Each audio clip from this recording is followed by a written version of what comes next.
My name is Patty Martinez from Northern Illinois University, and I am honored, privileged, and humbled to serve as your ACUHO-I President.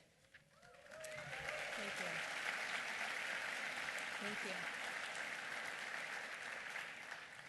There is much ahead of us, and the ceiling can't hold us.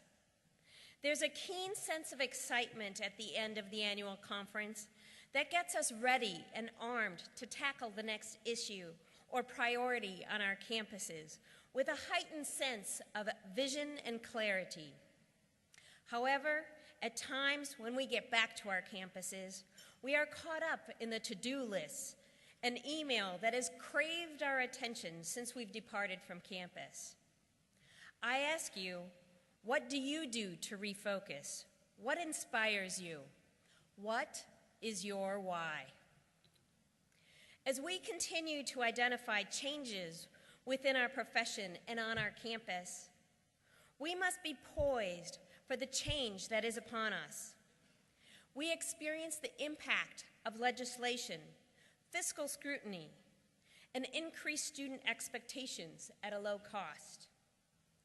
We have witnessed the changes in our facilities, from the brick and mortar into the residential learning centers built with one-stop shops of dining, advising, counseling, health services, and more.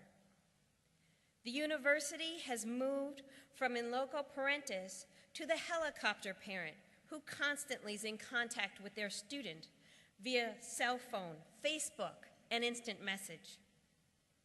As an association, we have moved from face-to-face meetings occurring 2 to 3 times per year to monthly conference calls or Skype calls covering a multitude of time zones. Our educational offerings and services have changed from solely being the annual conference to virtual roundtables, webinars, online courses, and credentialing.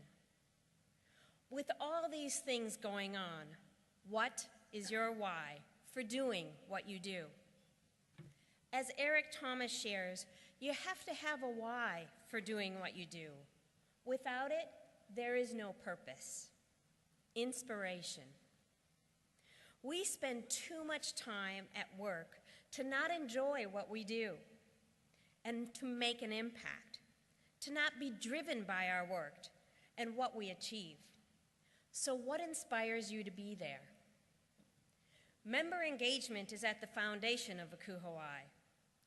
We were founded by members coming together to share thoughts, insights, solve problems, and commiserate. Engagement as members looks different in the association now versus it did even 5 years ago. We as an association must respond to the pulling and competing priorities related to changes on our campus. In 2009, I had the tremendous opportunity to be a part of a training delegation that traveled to Southern Africa along with 8 other colleagues from ACUHO-I. We visited various public institutions ranging from polytechnicons to universities. The level of commitment by housing accommodation professionals to build an infrastructure for higher education was tremendous. A vivid memory that I share with Alvin Sturdivant and Sally Traxler was when we were invited to the University of Limpopo. Unfortunately, the university has a high percentage of HIV students on campus. However, the fortitude of the students was unbelievable. We were invited to a student program one evening in the residence halls that took place after we met with various university officials. The students graciously welcomed us into their home. A month prior to our arrival, the students in the residence hall, led by their hall director, began a residence hall choir. The choir lined the entrance to the residence hall and sang to us as we entered, providing a warm greeting. The program was a talent night comprised of skits, songs, art, poems, and recitations. One female student recited the poem, "Don't Quit." And I can share with you that having a young woman who's HIV positive, recite this poem sent chills up my spine. At that same program, I met a woman who had lost her hair, and she knew that I was growing out my hair at the time to donate it, and she planned to grow hers out as well to donate it. Inspiration abounded on this trip, and after 4 years, I am still inspired. The experience offers me a why for my work. Recently, I had the good fortune of being invited to the United Arab Emirates University to speak at their inaugural First-Year Success Forum. Staff collaborated to address issues of transition for first-year students. The forum ended with a panel of students sharing their insights of their transition to college life.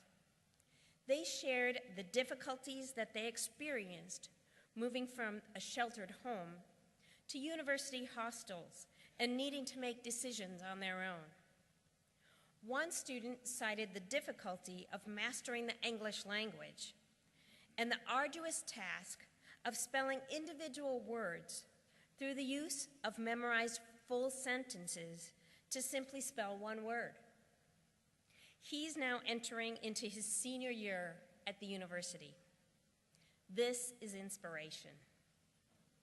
College-age Emirati women have started their own business designing abaya coverings, jewelry, and cupcakes, while also attending the university.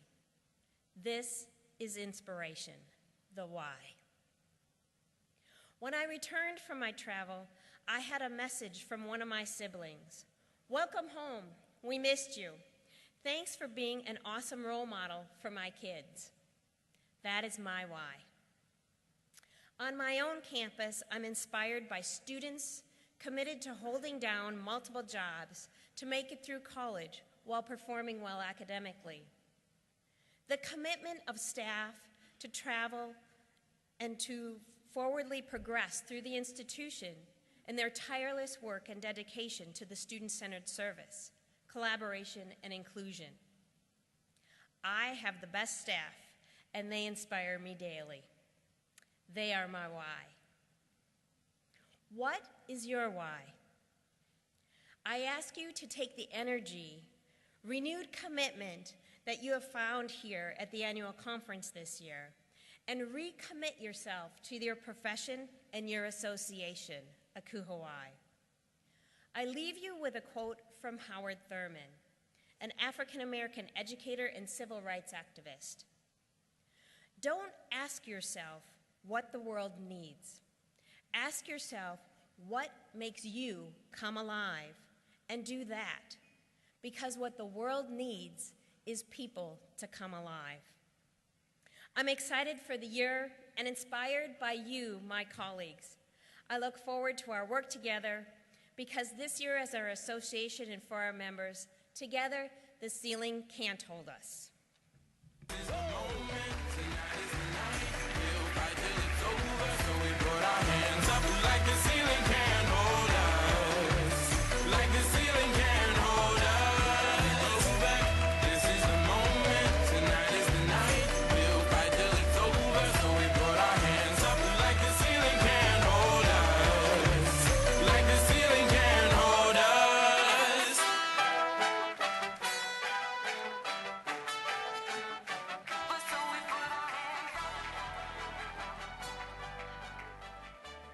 Thank you.